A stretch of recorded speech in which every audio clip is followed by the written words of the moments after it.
Hello everyone, আমি অনির্বাণ। আমাদের চ্যানেলে আপনাদের সকলকে স্বাগত। এই ভিডিওতে আমি কথা বলতে চলেছি একটি বাংলা অ্যানিমেটেড শর্ট ফিল্ম বাসা নিয়ে। তো চলুন ভিডিওটি শুরু করা যাক।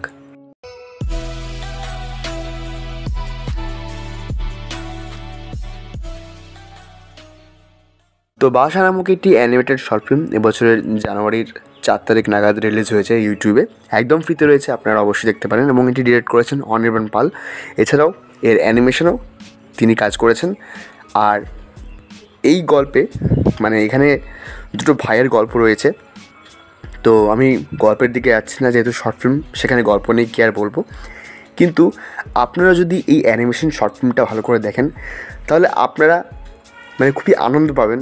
বিশেষত এর যে ভাইবটা, দেখুন, আমরা অ্যানিমে প্রত্যেকে দেখি, যারা দেখেছি আর কি, তারা জানি যে অ্যানিমের মাধ্যমে জাপানের যে ভিজুয়ালসগুলো কীভাবে তুলে ধরা হয়।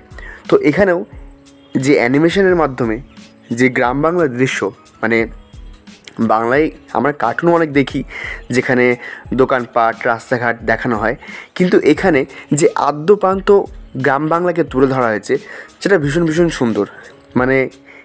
আকাশের দৃশ্য, কিংবা হয়তো নদীর দৃশ্য, বা ক্ষেতের দৃশ্য, বা প্রথম যে সিকোয়েন্সে শুরু হচ্ছে রেল লাইনের মধ্যে দিয়ে দুই ভাই যাচ্ছে, এই যে দৃশ্যগুলো দেখতে এত সুন্দর লাগে, এত মুগ্ধ লাগে, সত্যি আপনি তাজ্জব হয়ে যাবেন যে এরকম একটা অ্যানিমেশনের কাজ বাংলাতেও হতে পারে।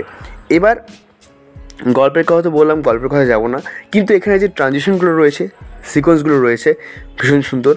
এবং ক্লাইম্যাক্স পোর্শনটা এত সুন্দর ডিজাইন করা হয়েছে, আপনি দেখে মজা পাবেন যে হ্যাঁ, এটা সত্যি একটা জিনিস দেখলাম।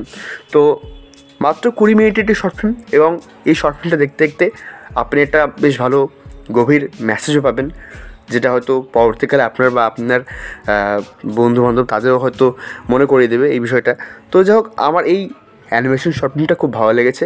আপনারা ইউটিউবে সার্চ করে নিতে পারেন বাসা নামে, এবং সাথে বলবো যে সেটা দেখে আপনাদের যদি ভালো লাগে তো সেটিকে অবশ্যই সাপোর্ট করুন, এবং কেমন লাগলো সেটা আমাদের কমেন্ট বক্সে জানান। তো এই ছিল আমার রিভিউ। ভিডিওটি ভালো লাগলে অবশ্যই লাইক করুন, কমেন্ট করুন, শেয়ার করুন। আর আমরা খুব শীঘ্রই 1K ঘরে ঢুকে যাব। তো প্লিজ আমাদের চ্যানেলটি সাবস্ক্রাইব করে আমাদের পাশে থাকুন। ধন্যবাদ।